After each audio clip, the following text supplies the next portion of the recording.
Hello दोस्तों, मैं हूं दिनेश किवरा। न्यूज़ टाइम में आपका स्वागत है। पेट्रोल डीजल के भावों ने बहुत तहलका मचा के रखा हुआ है और इतना ज़्यादा महंगा हो गया कि इंडिया के दिल्ली शहर में पहली बार पेट्रोल के रेट जो हैं डीजल से कम हो गए हैं। डीजल ने क्रॉस किया है, दोनों ही करीब करीब 80 रुपये हैं और ये इसके ऊपर ह्यू एंड क्राई भी अब मचनी शुरू हो गई। लगातार 18 दिन सरकार ने रेट बढ़ाए हैं। ये सरकार दरअसल पेट्रोल और डीजल के रेट बढ़ाने में और बाकी डिसीजन मेकिंग के अंदर भी एब्सोल्युटली नॉन ट्रांसपेरेंट है।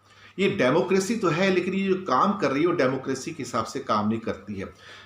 उनके जो मिनिस्टर हैं धर्मेंद्र प्रधान, जो पेट्रोलियम मिनिस्टर, कभी भी आके आपके सामने बात नहीं करेंगे कि पेट्रोल के दाम क्यों बढ़ रहे हैं, डीजल के दाम क्यों बढ़ रहे हैं, और आके कहेंगे कि दरअसल ऐसा है कि इंटरनेशनल मार्केट में उनका एक फिक्स डायलॉग है। इंटरनेशनल मार्केट में जो क्रूड ऑयल के दाम है वो बढ़ रहे हैं और मार्केट लिंक्ड इकोनॉमी है, तो उसमें ऑयल कंपनीज अपने आप करती है, हमारा कुछ लेना देना नहीं है। लेकिन ये market linked economy, market linked rate, ये सरकार के लिए है, जनता के लिए नहीं। क्योंकि जब $10 के रेट हो गए थे तो भी बंबई के अंदर हम लोग 76 रुपीस दे रहे थे, और आज जबकि $38 के आसपास क्रूड ऑयल का रेट चल रहा है तो हम लोग 87 रुपीस दे रहे हैं उसका, और डीजल जो है वो करीब 80 रुपए दे रहे हैं। सोचने वाली बात है कि ट्रांसपेरेंसी नाम की कोई चीज नहीं है। सरकार डिसीजन लेती है, कुछ आकर नहीं बताती। सरकार पेट्रोल डीजल के दाम बढ़ाती है, कुछ आके एक्सप्लेनेशन नहीं देती हम क्यों कर रहे हैं ये। कोई भी टैक्स बढ़ाती है, कोई एक्सप्लेनेशन नहीं आता। कैसे बढ़ाती है, कोई एक्सप्लेनेशन नहीं आता। That is the major problem. इस सरकार में नॉन ट्रांसपेरेंसी है। इस सरकार में कोई जवाब नहीं देना चाहता।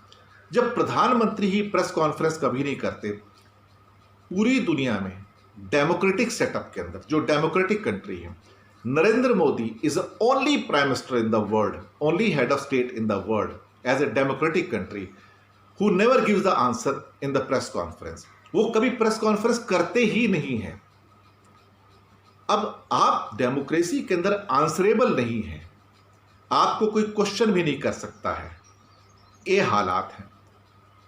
अब क्या कहा जाए, तो ये पूरी की पूरी एक नॉन ट्रांसपेरेंट मैकेनिज्म है। सिर्फ पेट्रोल डीजल में नहीं, हर जगह हर डिसीजन जो है, जो बाकी मिनिस्ट्रीज के हैं, यही एक रीजन है कि इंडिया की इकोनॉमी गर्त में चली गई पिछले 6 साल में। यहां पे कोई आंसरेबल नहीं है। आप जो मर्जी कह लीजिए, लेकिन अल्टीमेटली आप एक बात सोचिए, इकोनॉमी तो गर्त में जा रही है ना। डेटा तो झूठ नहीं बोलते, आंकड़े झूठ नहीं बोलते। अगर आप खिसक के $1,881 पर कैपिटा इनकम पे आ गए और बांग्लादेश बढ़ के 2173 पे चला गया इस साल, और अगले साल 2300 क्रॉस कर रहा है, तो आप सोचिए कि हम ट्रांसपेरेंट हैं या नॉन ट्रांसपेरेंट हैं। आप सोचिए कि हमारी इकोनॉमी अप जा रही है, डाउन जा रही है। ये असलियत है।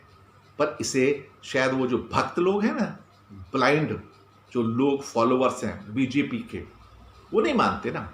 उनके लिए तो पता नहीं इस देश में ऐसा कुछ हो गया है जो पहले कभी 70 सालों में हुआ नहीं था। अभी ये भी लगाने की जरूरत है ना। इसको तो लगाना नहीं चाहते ना वो। इसको तो लगाने से उनका प्रॉब्लम होती है ना उनको। वो तो मानने को राजी नहीं कुछ भी। वो तो समझते हैं जैसे हम हिंदुस्तान तो जैसे बहुत बड़ा राजा हो गया है, ऐसी कंडीशन है। तो ये जो पेट्रोल के रेट और बाकी जो चीजें डिसीजन मेकिंग इकोनॉमी के अंदर पूरी की पूरी नॉन ट्रांसपेरेंट है। इसीलिए इंडिया में कोई बाहर से कंपनी नहीं आ रही, इसलिए इंडिया में किसी कंट्री का इन्वेस्टमेंट नहीं होता, चाइना को छोड़ के। कोई कंट्री, यूरोप का, ऑस्ट्रेलिया, जापान, कहा जाए अमेरिका, कोई कंट्री इंडिया में आके इंडस्ट्री में इन्वेस्ट नहीं करता, मैन्युफैक्चरिंग में इन्वेस्ट नहीं करता, क्योंकि वो समझते नहीं कि इंडिया इन्वेस्टमेंट के काबिल एक डेस्टिनेशन है। शुक्रिया आपका हमारे साथ बने रहने के लिए। सब्सक्राइब करना मत भूलिएगा।